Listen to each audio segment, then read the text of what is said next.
Around age 4, little boys and girls start kind of correlating careers with genders.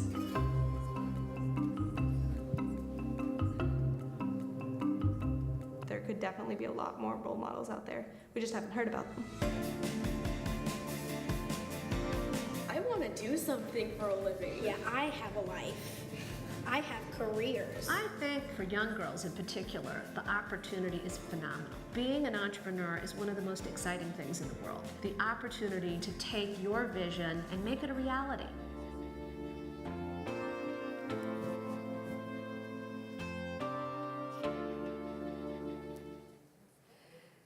That was actually a short teaser for my documentary. Didn't mean it to be like a plug, but basically I'm a journalist and documentary maker moderating this panel. My documentary called She Started It is about women entrepreneurs, and we followed 5 young women over 2 years as they were building their startups. And the goal is to empower the next generation of women founders. We're embarking on a screening tour this fall, so if you want to be a part of it, talk to me after. Now let's turn to our amazing panelists. Ladies, why don't you introduce yourselves? Camille, do you want to start? Right. Hi, everyone. I'm Camille Sailor. I'm an attorney, and I've spent a major part of my career overseas. I feel like I have feet in a number of worlds. I've had diplomatic assignments in Brussels and in Asia, and as an attorney consultant, I do strategic planning, policy regulation, and forecasting for a number of private companies and governments. Thank you. Hi, I'm Elizabeth Gore, and I'm the entrepreneur in residence at Dell now after last week, Dell Technologies. So we acquired EMC and VMware and a lot of amazing companies in our acquisition last week. And the other half of my life is I help purpose-driven companies scale. So we have a cluster of companies that we support at my company that are profitable but have very overt social outcomes. And I live here up north in Sonoma County. Hello, Jess Butcher. I'm co-founder of Blippar. Blippar, for those of you who don't know, we're a 5-year-old UK-based scale-up. We're now in 10 countries around the world, 300 staff. And we're on a mission to change the way that we search using computer vision technologies and augmented reality to enable the smart device to become an eye on the physical world, enabling you to look at anything and instantly bring it to life with additional information. So coining the new behavior of visual browsing, and as we hope, having that behavior be a new verb to blip. So yes, we have been touted as a European unicorn. I'm personally a bit dismissive of the title. I prefer rabbit, real, actual business, building interesting technology. But I'm very passionate about female entrepreneurship and about the indoctrination of European startups with more of this sort of West Coast growth culture. Great. We're in good company. So let's first dive in with hard topic, access to capital. All of you probably are familiar with that as well. So, you know, the Kauffman Foundation estimates that in the US, 96% of VCs are male. I actually found that in the UK, a recent study estimates that men are 86% more likely to get funded than women. Maybe you can talk about that, Jess. So the numbers are there. Women are getting less money, and women investors are very few and far between. So let's talk about some obstacles that you ladies have seen, and some solutions, maybe networks, programs, policies, angel networks, whatever. What can we do to get more dollars into women-led companies? Who wants to start? Well, go ahead. Please. I'll add a stat on top of that, though, that women companies who are funded are 10 times more likely to scale than their male counterparts. So all you guys in the room, I love you too, but great investment strategy and opportunity. So yeah, the access to capital piece is universally the biggest barrier for scale for women, whether you're looking for a $50 microloan in Bangladesh or you're right here in Silicon Valley. If you're a tech company, you're probably getting 3% of the capital here. So I think there's a lot of things that are in a positive way that are happening. One is there are funding networks that are growing globally. Dell is a huge champion of the circular board. So any of you female founders or folks looking to invest in companies should check it out. But really trying to connect with these multiplier platforms, funding networks, also helping the women themselves be more aggressive about pitching.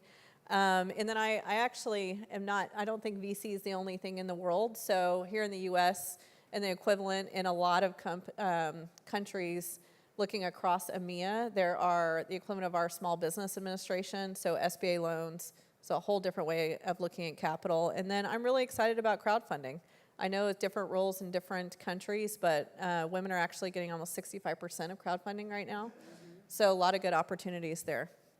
Well, I fully agree with that. We don't only have to look at one avenue of funding. There's so many others out there. I think it's really important to find a champion who will carry your battle onto the battlefield rather than just a mentor. So wearing my hat now as president of the European American Chamber of Commerce, we're headquartered in Princeton, so I'm bringing a little bit of an East Coast perspective to this. We have found that there are a number of other avenues, such as grants, that we've been fortunate enough to receive from both the commission as well as the delegation, where women entrepreneurship is written into the call. One in particular is called Discovery. You can talk to me about it after the panel, but is particularly driven by the digital space. It's a 3-continent major grant with HP as a partner, the University of Toronto, Georgia Tech, and others. And we have made a very concerted effort to bring women entrepreneurs into the discussion about policy funding as well as cybersecurity. So, I guess I need to mention as well the universal elephant in the room at this point, which is Brexit, and some of the uncertainty that has unleashed regarding M&As and other arrangements in the pipeline. We've seen some deals get speeded up, others come off the table. But again, every time there is a change in circumstance that can bring opportunity. And I think women entrepreneurs are known as being quite nimble. And so if you can take advantage of some of these changes in opportunity and circumstance, it's a very good time for nimble thinkers. Definitely. I have a slight caveat in that only 25% of our founding team is female. So I don't know if we can adequately represent the challenge here. Having said that, I am very tapped into the female entrepreneurial community in London. I know that their challenge is very, very real in terms of fundraising, and it boils down to, I think, the lack of male investors. And this isn't just at VC level, but also at angel level, where there are some great initiatives coming out of London with things like the Angel Academy, which is very actively trying to encourage more female angels. And they struggle. Women are more risk averse with their money than men are. And simply getting women to sign up as angels, even with all the SEIS and EIS incentives that exist, tax incentives, I should say, for angel investing, they're less inclined to it. But I do think these other access to funding options present huge opportunities for women. There are many more bootstrapped businesses by women. I also think accelerators are a great route for female entrepreneurs. And those open up interesting routes to access to early stage VC once women get on the accelerators. But sometimes we can be our own worst enemies in being very honest about our business plans and our business models in a way that men perhaps might take slightly more liberties with their forecasts and their more bullish vision. But that's precisely why we're so investable, because we're so accurate in terms of what we project and what we're doing. But there are a plethora of challenges here that all need to be worked upon together. Actually, I think that's a good point, if I could just piggyback in that, at least here in America, and I would imagine in many other countries as well, but it's important to remember failure is not a 4-letter word in the American sense, and I won't give examples of what we consider 4-letter words, but failure is feedback, and I think a lot of women really want to be perfect, and if you're perfect, you're not going to fail. And so if you're not going to fail, you might not try. And we've heard repeatedly up to now with our panel that failure is something that almost advances a process. So I think it's really important to be within a community of people that accept failure and even embrace it. Definitely. Just wanted to mention one other thing that has just starting in the U.S. I don't know if it's the case in Europe at all, but also some network of women who band together to do like syndicates of investment. So here I know of Portfolio and female funders. So that's another way that women can kind of band together if they're, like you said, more risk averse to go at it on their own. Let's think about a cross-Atlantic kind of solutions. Here we're here to collaborate. What can we imagine for the people in the room, investors and policymakers and entrepreneurs, to kind of help boost investment for women across the pond? So I think there's culture, and then there's just sheer incentives, frankly. I wish that it was as simple as there's misogyny and people aren't supportive, which I don't think is the case at all. I do think there's an unconscious bias system, and so at Dell, we put all of our executives through this MARC program, Men Advocating for Real Change. And I know Intel Capital did it. So a lot of corporate venture arms are starting to look at what are ways that we can actually look at different businesses and change the formula on how we invest in companies. Men and women took that, by the way. And so I think there is a culture shift that we can do in the venture community and the government loans, even in looking at banking. So I would really encourage folks to look at those types of programs. And then second is, I do think policy is king on this gig. So if we have the opportunity to really understand what government incentives are out there, one of the things I'm really excited about is even down into state policy. If you look at New York State and even New York City, they have a goal in that they are going to spend $17 billion in the next 10 years with female vendors in government contracting. And so that's a huge boost in investment. So you can look at national policy. The U.S. now has priority for female and minority vendors, for also national government contracting. So there are policies that can happen, whether it's the state, global, any of those levels that can really encourage spending.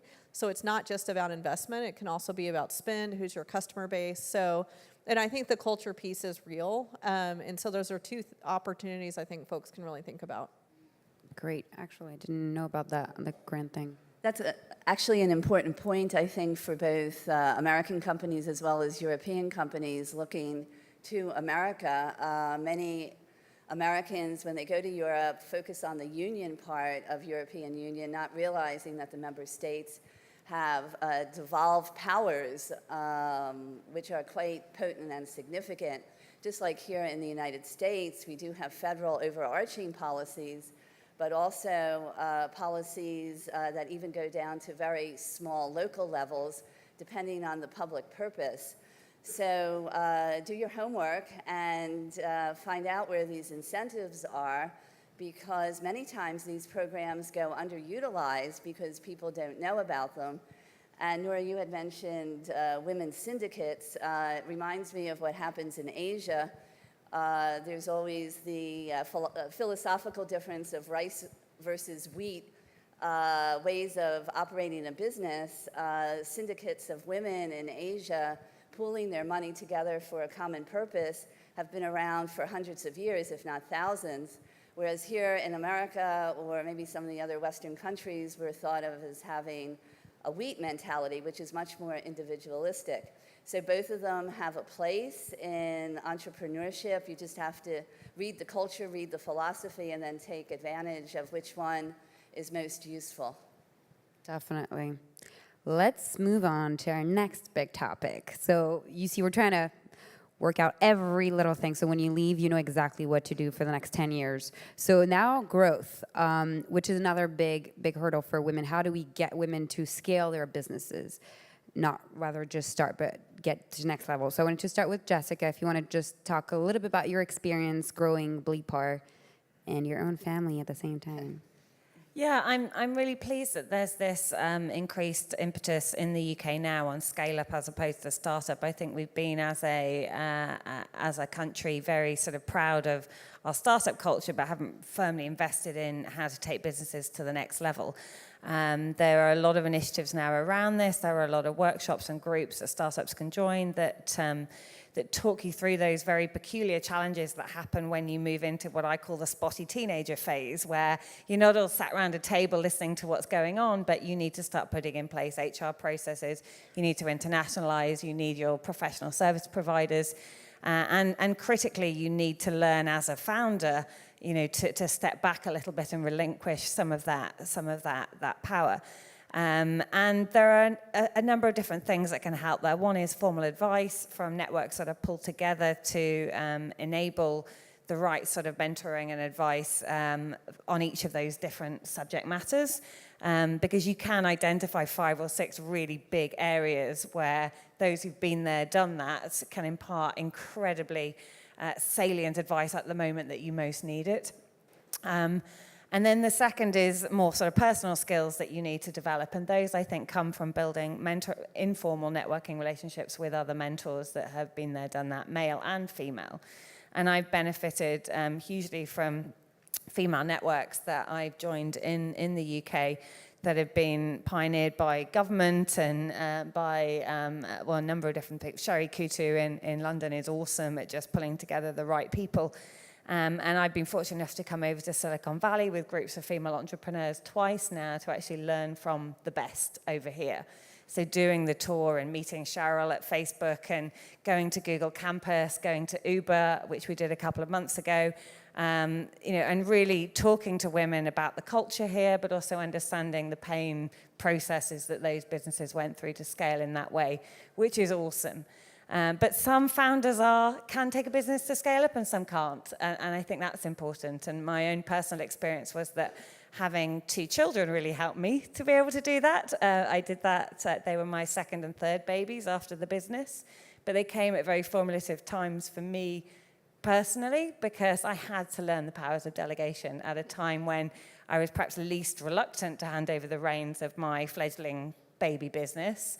I still wanted to be involved in absolutely everything that was happening, and I couldn't, and I had to empower other people to make decisions that mightn't have been the decisions I would have made, but ultimately enabled us to grow that business. So I actually had a lot of fortune come into play at the right stage with our business that meant that I learned those skills. I had to learn those skills. And I've subsequently talked to other women about, some of the advantages of our work-life blend and balance challenges that women have, I think, more often than men, that make us such brilliant scale-up entrepreneurs. And I think it's a great opportunity for us.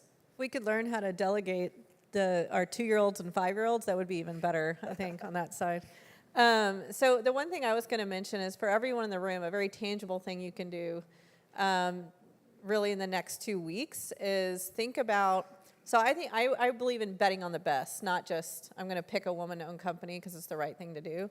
But in your portfolio, whether you're in venture, whether you're in corporate, whether you are a startup yourself, really being overt about, in my relationships, I'm going to make sure that in my queue, whether I'm mentoring someone or I'm learning from someone or I'm investing someone, there is at least, let's say you have 5, there's at least 2 women-owned companies. And I usually say women are minority-owned. But the best, they should be the best just like the other ones. But having that overt choice in your peer-to-peer relationships, in your mentorship relationships, and in your investments, I think is just the first step. And hopefully you're going to bet on a winner, and you're going to get equity in that company, and they're going to do great. But just making that overt choice, I think, is a great kind of first step. Definitely. About Elizabeth, your own experience, what are some of the policies or programs that you've seen working kind of worldwide with UN Foundation and Dell that can help women entrepreneurs scale their businesses, and how can a big corporation like Dell play a part in terms of really helping scale? Yeah, so from an enterprise standpoint, we're now, as of this week, the largest tech company, and we actually made a supplier diversity commitment to where we're going to spend, I think we're already spending $5 billion in women-owned companies for our subcontractors, very similar to what I said about the state of New York, actually. So enterprise companies beyond their own support of entrepreneurs can make very clear decisions on, it might take a little longer, but actually it's good business to really think about diversity in that line. The second thing is we actually do a ton of advocacy for women entrepreneurs around the world. So we listen to what women need, and then we use the muscle of Dell to actually go sit with policymakers and suggest certain legislation. We also suggest things that are not working and maybe should go away. But my job is actually to go out and listen and then go back to policymakers. And all of you have a lot of muscle, whether you belong to an association, whether you're in an enterprise company, and so on. And so going to policymakers and say, hey, this is what I'm hearing, because folks are very busy in startup land. There's no way you're going to take a trip to Washington, D.C. when you're trying to get profitable. But we can do that. So communicating to some of your bigger partners to, hey, can you go take this issue to your equivalent government, I think is very helpful. And that's a big part of what we do in addition to our own personal brain commitments. It's very important to get in at the grassroots level on any policy decision. And that's why what I would term major multipliers are very important, whether it's a chamber of commerce or it's a large company who can advocate for you. Having negotiated a number of policy decisions and arrangements from the government side, no one wants to decide any type of negotiation without having industry input.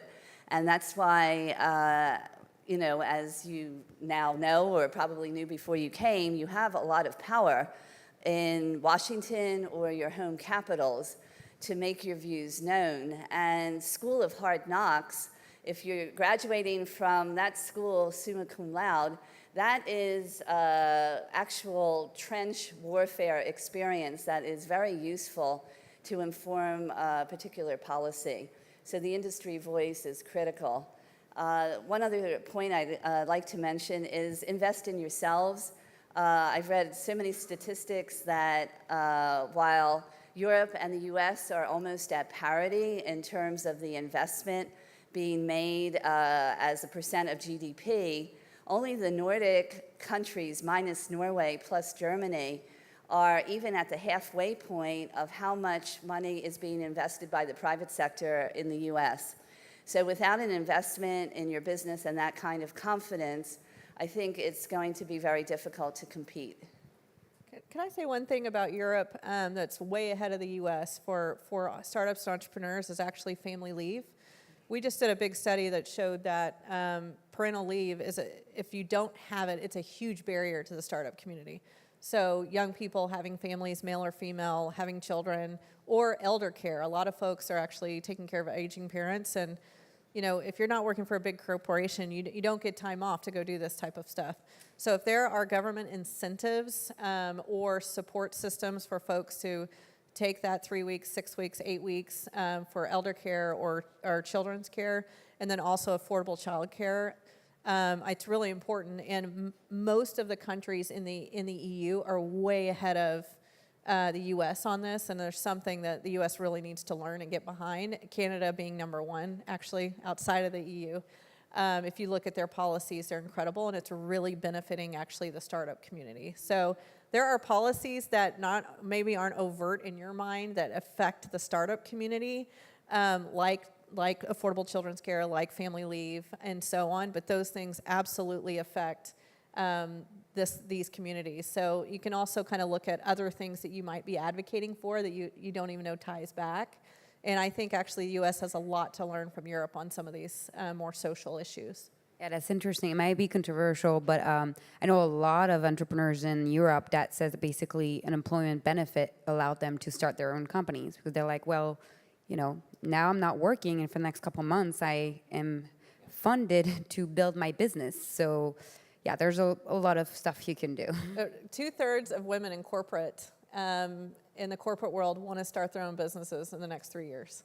I mean, that is a crazy huge opportunity, I think, for the startup movement. So definitely. Camille, can you talk to us a little bit about European founders wanting to grow their business in the U.S.? What do you see at the Chamber of Commerce? What do they need? I mean, and Right. Your Well, I think what has been done here yesterday and this morning with the delegation of European startups is really excellent. Obviously, there are cultural and philosophical differences. There are different ways of presenting, of speaking with confidence, of really believing in yourselves. So I think any type of Shark Tank experience that you can go through, whether it's even your children or your family or whoever you can muster, so that they can answer questions that you're not answering, to try to be as succinct as possible. It's really easy to come up with a lot of cute names and acronyms and things, but if it's not understandable, it's very difficult to present in a concise way that's going to hold people's attention. So many investors get, every day, dozens, if not hundreds of requests. And I think sometimes Brussels itself is a promoter of this gobbledygook. When you go to the commission and you try to find a room, the room address is, about this long with loads of numbers and letters, and then the room isn't there anyway. So I think it's really important to be succinct, know in your mind what your pitch is, your mission. Don't make it cute, don't make it as creative as you might want to, because you have to take it to the common denominator. I have a quick question, Jess. I'm wondering what works for you in terms of not necessarily pitching, but just growing. You said, delegation. Do you have like one single thing, if you had to pick one thing? For what, sorry? For growing and succeeding at growing your business the way you did, and fundraising and all those things. Because you're right there, success in front of us. We need to take advantage of that. Yeah, I think perhaps for me personally, I was very fortunate in my business partners, and I think I had this natural tendency that Elizabeth was just talking about, to be perfect. I was the straight A grade student. I wanted to do everything right, and failure wasn't something that I was prepared to entertain. I think I'm a very typical woman in that respect. And over the course of the first 2 years at Blippar, I learned that I really needed to stop that. And I needed to apply more of this slightly male mentality of fake it till you make it, put myself out there and stop second guessing myself. And this is the challenge that I identify most with early stage female entrepreneurs, and where I think mentoring plays a huge role. Because just by talking to them and hearing them sort of apologize for different things or not take credit for things and say we, when actually it was them as an individual. And I talked to them and I recognized all the same traits that I had back in those early stages of apologizing and wondering, they're going to think I'm this if I'm too honest about that. And the emotional energy that wastes when you're trying to build a business is crazy. And I think the more we can talk to women about, not listening to that voice and that second-guessing imposter syndrome that women do suffer from. And frankly, I've learned to stop giving so much of a shit, actually. That was what I learned. And that was how I've been able to grow the business, is because I stopped listening to that niggle. And I think that's where female entrepreneurs and the whole mentoring and personal relationships are so important. And that is it's not just female. There are a lot of men that suffer from this, but it's certainly much more common and stereotypical of women to have those sorts of neuroses. So I guess that's what I've learned, to stop giving a shit as much. The truth of the day. We're almost out of time. I do have one caveat, by the way, about that. I agree 100%. I've suffered from it. But I also think we need to educate the male in the room. Everybody needs to be educated, the women and the men. What would be your conclusion, ladies, to, what are some next steps that people here could take, very tangible action items, so that we can boost women entrepreneurs across the Atlantic? Shall I start? I would say opportunities like this are critical and very unique. So kudos to the organizers. I think there's been a wealth of great information and really very wonderful people here. Use these types of opportunities to practice all these things that maybe we've been talking about. pitch your idea, even if it's just to one person who can't escape. See how long you can hold their interest, speak with, real passion, and really just get out there and mix things up. That's what I would say. Mine is just to really advocate for policies in your country that promote diversity and inclusion and access to capital for women entrepreneurs, one. And then two, in your own world, overtly put in your portfolio, whether it's a peer-to-peer mentorship, it's an investment, it's an association, a quota in your own mind to ensure you have the tippy-top women founders. And I like the don't give a shit piece. I'll put that hashtag on my brain this morning. I think startup entrepreneurs need to, and this is true of men and women, but I think women need it more, is you need to invest more of your working life in your network and in building that network. I think you're so head down on building a business. These sorts of forums are fantastic for the reasons the ladies have just mentioned. Pitch, get out there, talk, get criticism on what you're doing, and build up your ladder of contacts who can provide you with both logistical advice for how to scale, but also business contacts, networks. You never know. Serendipity is so important to a startup. And these relationships come from conversations that you have that you don't expect, that suddenly 2 years later come to fruition. And investing 10 to 15, 20% even of your time in a network that you cannot know, there's nothing tangible. There might not be a business account win from that conversation, but you'll learn something and something will come back to you. And I really believe in that virtual circle of referral and that networks build businesses. And it's so important for female entrepreneurs, I think, to invest in that for their own personal growth as well as their business's growth. Definitely. Thank you so much, ladies. Let's give a bigger round of applause to our panel.